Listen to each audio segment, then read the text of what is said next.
Hello, everyone, and welcome. Thank you for joining us again today on the Awaken Your Souls Journey podcast. I'm Angela, and if you love this, please subscribe because it helps get it out to more people.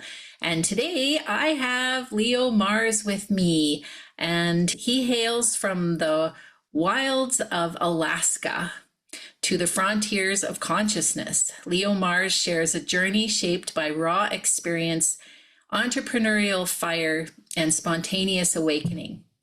A high school dropout turned founder of America's first breathwork studio, Leo brings a rare fusion of somatic intelligence, steel-tested wisdom, and irreverent spiritual insight. Currently working on his book, The New Creator, Rise of the Mindful Artist in the New Meaning Economy, as well as Ether, Ether. Yep. An app combining breathing sequences and sonic architecture to help people unlock their innate capacities for healing and insight and expanded consciousness. All right, well, welcome to the podcast, Leo. It's really nice to have you. Thanks for having me, Angela. Excited to be here. Yeah, and I really am interested in all of what you're doing now. And we talked a little bit before this airing, and you were telling me all kinds of background. I'm just curious, though, how do you get to start the first breathwork studio? Sure. Yeah. Well, I would say I've always had a connection to maybe let's say the mystery or the ineffable spirit. Really is a long story, if I'm honest. That could probably take a whole podcast. But, yes, probably.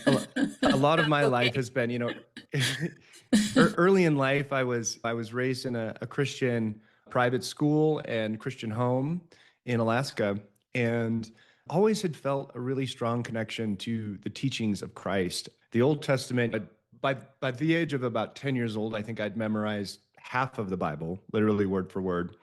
And I was always like, like the Old Testament, but the New Testament, like when Jesus arrived, it was like, wow. So I've always really felt connected to the teachings of Jesus, and also to the story of Genesis, as I see it as kind of an allegory. Even there, in the beginning was the Word, and the Word was God, and the Word was with God, and it became flesh and dwelt among us.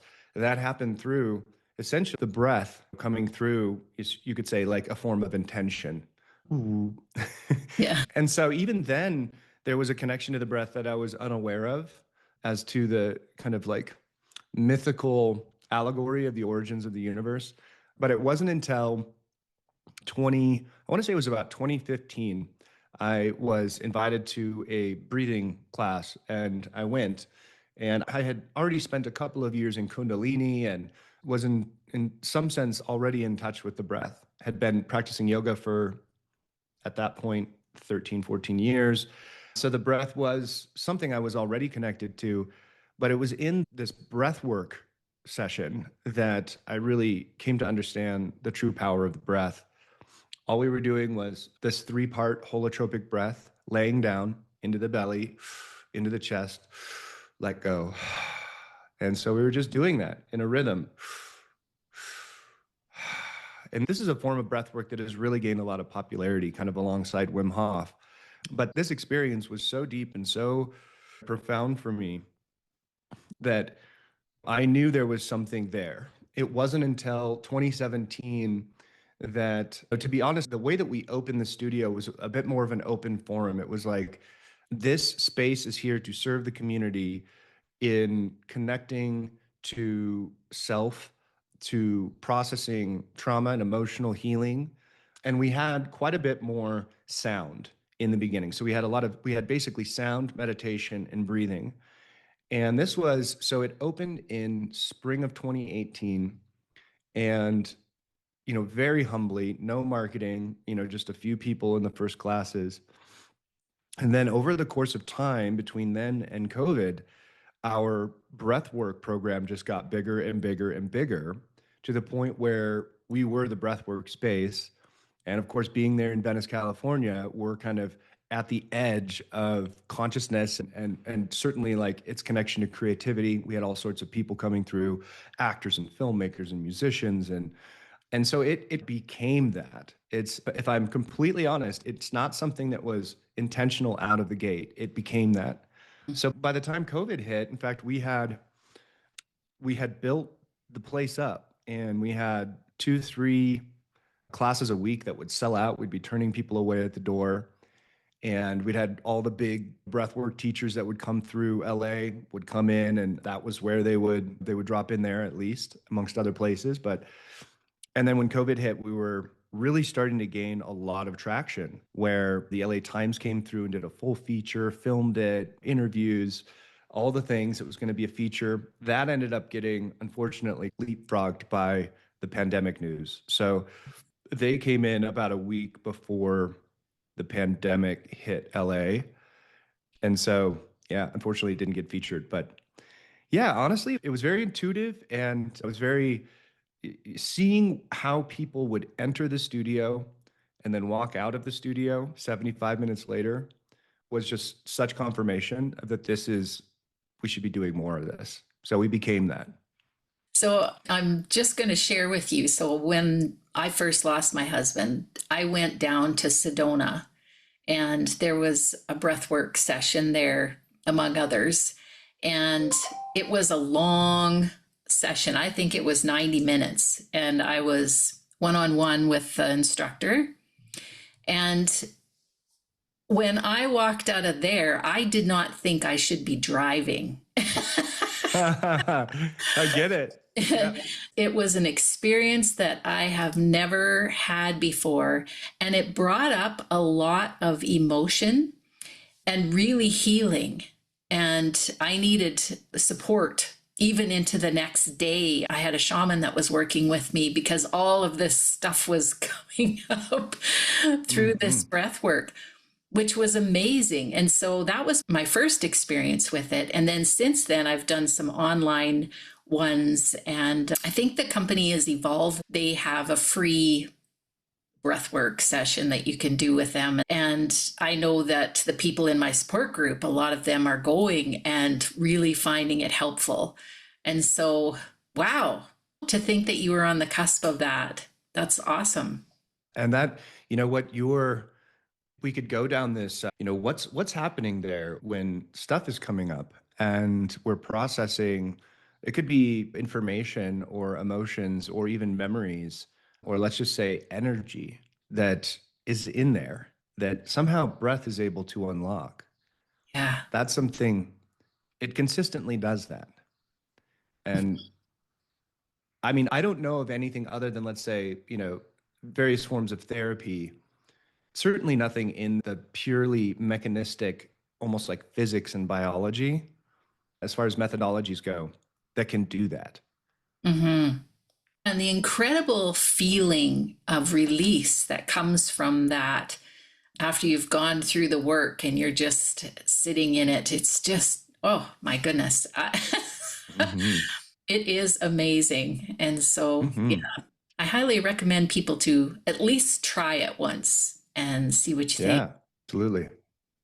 Yeah. So you went from Christianity to this consciousness, and so how has that changed? You talk about having the Bible like memorized.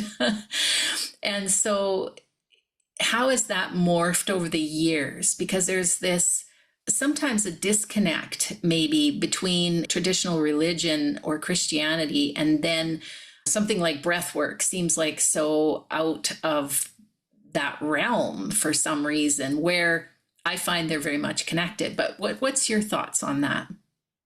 Yeah. I mean, even the word spirit, I believe it's Latin, means to breathe. Mm. And you can find that in all of the wisdom traditions. I've come to notice that it seems to be present in pretty much all of them. It said that even the Buddha didn't give meditation instructions without first breath awareness. There was a long arc there, a big arc there, where I went into at 25, I opened a nightclub and four-star restaurant and was always in this like, always had this impulse to like facilitate transcendence in a way. Like even the way that I've reframed consumerism and even like getting high, whether that's through alcohol or other means, is an impulse to grasp at transcendence. So I would say that really ties, it's a red thread that kind of goes through, or a golden thread that kind of goes through my career, facilitating those types of experiences. When I was 27, I wouldn't say like in any way stuck, but I was definitely in a phase of having matured as like a nightclub impresario and young, successful public figure in that space. And I was visiting my father in Alaska, and I was just taking about a week to get away, February of 2009, and I spontaneously slipped into an altered state in the shower. I was just taking a shower, and out of kind of the blue, I found myself kind of pulsing in a trance in front of the shower curtain. And it felt like all I had known prior to that moment was the very bottom of a very deep ocean, and had somehow spontaneously shot up to the surface and taken my first breath of air. Mm. It wasn't an out of body experience. I was still looking through my eyes. And in this moment, when I became aware, I was fully present in my body. But my sense of self went throughout my perception. So it went beyond the walls of the bathroom, beyond the walls of the house, beyond the stratosphere of the earth. Myself, my I-ness was everywhere. And the only real quality in that state, other than that kind of expansive freedom and that sense of non-separation, was this kind of knowing that I could just exhale a cosmos into existence, like this incredible creative potency. Mm. And I think that's probably why my work is leaned in towards creativity. I feel like creativity to me, the eros form of love, the, let's say, the expansive, energetic Shakti, the chaos, the reproductive energy, is to me one of the primordial, fundamental ways that we connect with the universe. I'm trying to remember your question here, but it does all tie through. You know, that after that experience, I went through about a 3-year depression. I went into meditation more deeply and did a 10-day Vipassana retreat and had a number of other things that I was practicing and doing as a means to make sense of that. If I'm everything and I'm something, and it seems like if I'm everything, then I'm also nothing, because there's a paradox in the universe. Well, what do I do about this little self I've got that has spent his life formulating himself? I'm not that. I'm not this personality. I'm not my appearance, my businesses, etc. So I would say, like, for me, one of the reasons I practice breath is that I've come to believe that developing a healthy relationship with these different facets of ourselves, different aspects of ourselves, being everything, being nothing, being spirit, but also being something with the personality, having a practice of connecting to that I am. For me, meditation was always really hard. I thought, oh, there's just something wrong with me. Like, I go to close my eyes and meditate, and there's 16 different voices screaming at me, and most of them are saying mean things. What do I do about this? So for me, breath work is meditation. The practice of breath is a way of accessing, let's say, Christ consciousness or Buddha nature or I am, whatever you want to call it. And that's something that Christ talked about. So Hmm. long-winded response to your question. Yeah, that's what I was looking for, was just like how you connect that. And the whole breathwork thing and recognizing you're bringing up the whole human aspect of ourselves. And I think when I started to recognize that there was this human aspect and that I had to pay attention to her, like I couldn't just, because when I first say awoke, if you want to call it that, when I first started to realize that I was bigger than this human self and that there was a spiritual aspect, I just wanted to go with that. It was like, okay, well, I'm Mm, spiritual then. So this is great. I'm doing this work and I've got this purpose and whatever. But there was this human part of me that maybe wasn't happy about the work that I was choosing to do, and maybe certainly wasn't happy about the fact that my husband passed away. There was so many parts of me that I was just shushing and pushing to the side and trying to do mm, this work and be happy about it, right? And mm, so when I started to recognize that I needed to pay attention to her, then things got better because I mm, wasn't pushing that down. I was allowing her to cry, to be emotional, and it was all okay then. But yeah, it was an interesting transition to recognizing that and recognizing the relationship with my body being human too. absolutely. Yeah. Yeah. Yeah, and I think there is a tendency, I feel. I know I experienced the same thing. I really relate with what you said about, oh, I'm spiritual now. This is what I am. Well, if you leave this other part of you behind with all of its stuff that's going on, that stuff is still going on. Yeah. There's a tendency to like to try and negate this human self. And I do think that creates a lot of problems in the space.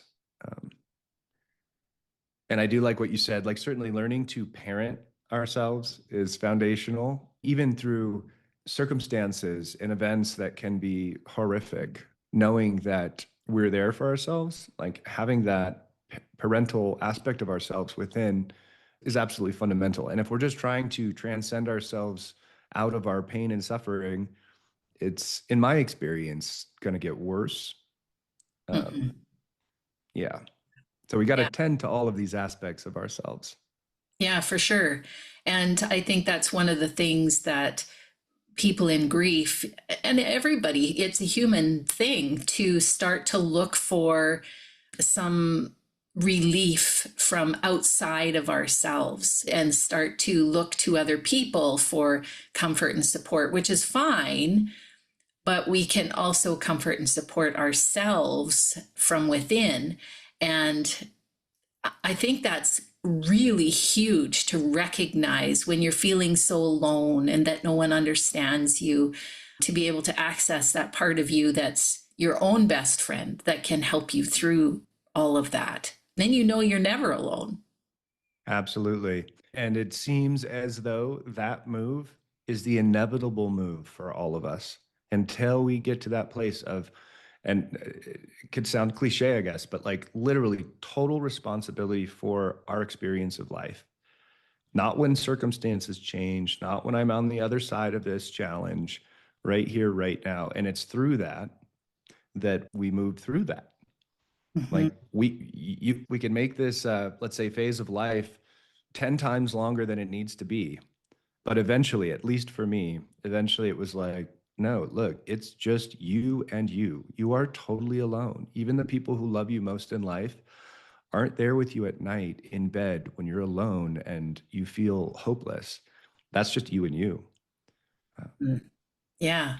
Yeah.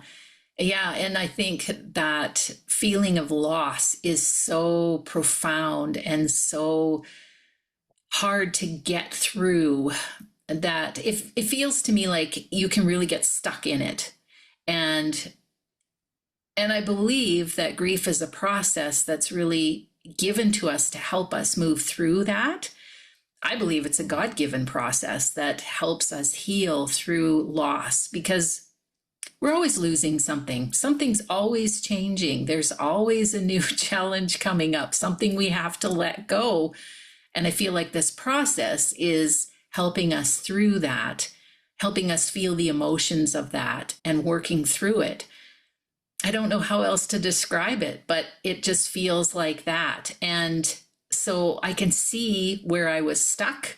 I can see where I didn't know who I was. I was asking all the big questions like, why am I here? Where is my husband? Where has he gone? All of those big questions led to this, is this understanding of myself. And I'm still unlocking that because I certainly don't completely understand all of it yet, that's for sure.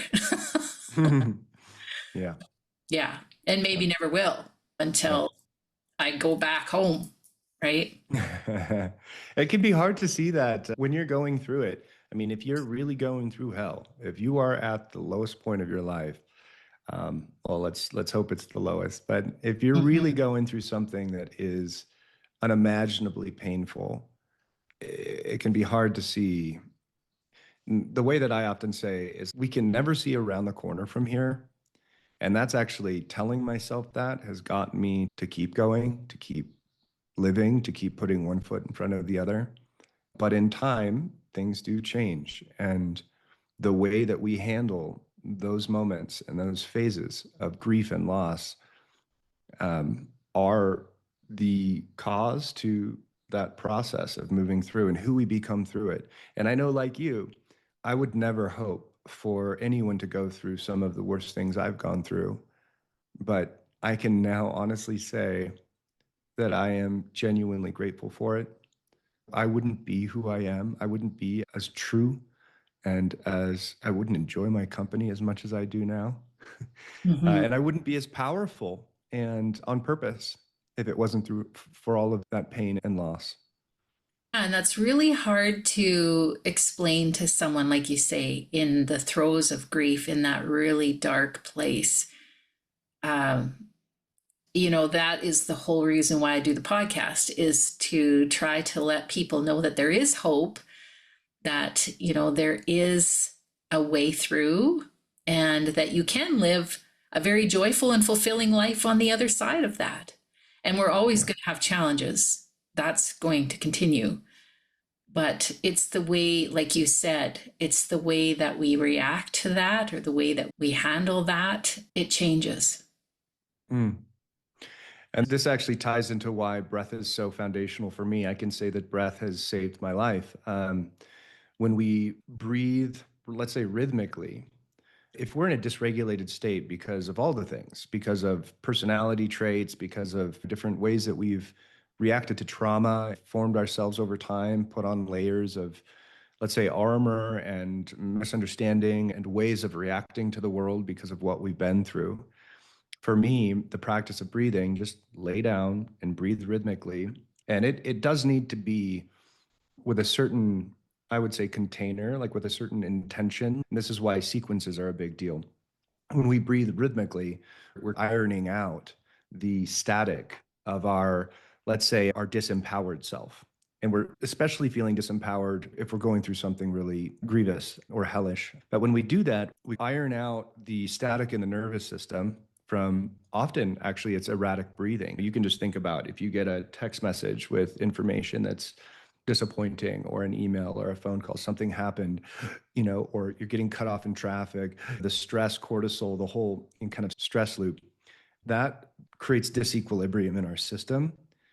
And so when we use our breath to iron that out, we gain access to our center, to clarity. We process out that static energy, and essentially we empower ourselves through the inspiration and the expiration of the breath, but through that rhythmic sine wave. So that for me is, if there's one thing that I can say has been the most powerful thing for me moving through challenge, it's been laying down, and sometimes twice, three times a day. If I'm having a real hard time, if I'm in the just belly of the beast, two, three times a day. And each time I pop up and I'm more present, I'm more empowered, I'm in my center, I have more clarity, less fear. Mm. So, really encourage people to tap into their breath, because oftentimes we go to drugs or alcohol or even going to, like, let's say, friend or family. Sometimes that's really what we need. But oftentimes, and this ties back into you're talking about grief as a teacher and as a gift. Oftentimes we got to get back to ourselves and take care of ourselves. Mm-hmm. Yeah. And so when you say you stop and do this during the day, what do you do? Like, do you just lay down and start breathing, or do you have a certain regimen that you follow? Do you play music all the time? Like, Yeah, yeah. This is why I'm building Ether and why the Breath Studio was a second or maybe even a first home for our community was it does require, in order to get the benefits of the breath, the structure is there for that. So like anytime, even me, who I adore active breathing or breath work, I adore it. But even me, like I can't just turn on music and have a good session. So this is why I'm building Ether, which is basically it's just hit play and go. It's very easy to do. It's designed so that little kids and the full range of anybody can do it. It's not complex or technical.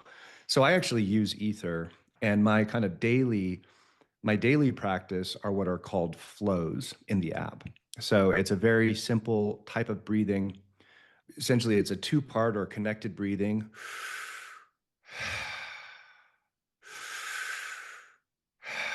with very specifically designed holds. And those holds maximize the gas exchange in the body and the releases. You'll feel weight slough off. You'll feel tension just literally fall off. In fact, even just with those daily flows, I can tell you 98% of the time, after years of doing this style of breathing, I still get the same peace that passes all understanding. Just incredible, just like almost feeling like I'm being baptized and being reborn. So that's my daily practice. Yeah. Wow, that's amazing. So tell us a little bit more about this app. Is it available now or you're just working on Yep. it? Okay. Yeah, no, it's available. It's in its beta stage. There's people can try it if they'd like to check it out. It is currently you'll go to ether.1 and there's a free 7-day trial so people can check it out there. Yeah. And it's there's a lot of cool things on the horizon and being developed and built right now. So yeah. Very cool. And tell us a little bit more about your book. You have a book that you've written, Oh, writing? in the process. Well, Yeah. I would say I've probably been writing it for 10 years. um, One of those um, ones. One of those ones, yeah. I actually went to after, so I ended up selling my venue in the hospitality space and going on a bit of a soul quest. I was going to write a book then, and this was, I don't know, probably 15 years ago now. Really realized how challenging writing was, and how, it would take me years to become a decent writer. So yeah, I've really kind of put that on the front burner, and I do have a pretty active email presence. People do want to dive into this book after hearing about it here. They can get snippets of that through my newsletter. It's called The New Creator: Rise of the Mindful Artist in the New Meaning Economy. And that's a working title. It might slightly change. But really we're in a really exciting time with everything that's happening with technology and shifting from human doings to human beings Hmm. for real. So really, like, what does it look like to be human in what I would call the post-labor economy? So when machines are doing the doing, what are we left to do? And what's it like to be really for me to be a creator is to be human. So we're creating our families, we're creating our practices, the meals that we cook. All of these things are aspects, certainly, they're creative acts. So it's really, I would say, like a manifesto on what it looks like to be a new creator in this new meaning economy. We're shifting from it used to be said, we've all heard, if you could do anything and you knew you wouldn't fail, what would you do? And it was Mhm. always like kind of like an exercise, like a thought exercise. Right. But we're really entering an era where that is 100% true, logistically, practically, where ideas and how those ideas impact society and families and communities is where the value's at. Um, so yeah, there's a lot in there. Yeah. There's a lot in Yeah, for there. sure. And we talk about the new world. We talk about moving into I've heard lots of talk about this, creating the new earth. And so when you talk about that, that just gave me a little picture of what that might look like. Hmm. Yeah. Yeah. Hmm. Yeah, I see your book here, Awakening Through Grief. This is part of your process of making meaning and contributing value to the world. And you will evermore, and all of us will evermore be empowered to bring, let's say, our soul to the world. We're literally within 10 years of pretty much everyone having everything done for them. No house cleaning, no meal cooking, no, Yeah. really nothing to do. That's a very exciting time to be alive. It's also like the merging of, you could say, science and spirit, which we've been talking about forever in the new age thought space. I see this, the new creator is fully in touch with that. Their work in the world is to bring their soul to it. So it's also said in this post-labor economy, there's some people that I follow who talk about meaning and who say their ideas about what jobs are going to be left. People who are gathering people together in real space, people who are making meaning, including, I've heard people say, like priests and spiritual leaders, and then like practitioners who are doing like hands-on things. There are other ideas about all that, but it's a beautiful time to be here. Like to me, it looks like spirituality, what we would call spirituality, which for me is just having to do with matters of ultimate concern. It's not woo woo. It's not like some ineffable, mysterious, irrational thing. It's incredibly practical. Who am I? What's going on here? Where did we come from? Where are we going? What's a good life look like? That to me is, these are spiritual questions, and everybody Mhm. should be asking those. Yeah, absolutely. And you just really made that, I don't want to say simple because it's not simple, but it did seem No. very simple, right? Like, it's like, Yeah. what else do we want to know except those things? Yeah, Yeah. that's so cool. And those are the exact questions that I asked in my deep, dark place after my loss, is Mm. those questions. And this is a wonderful time for us to be exploring and finding out more about that. And I do believe we are here to create and to make this world what it's going to be, and that we have all the power to do that. Absolutely. And also these soft skills like presence, deep listening. When you have longevity, escape, velocity, which we're within, I've been watching this space for 15 years pretty passionately, and we're within 10 years of solving aging.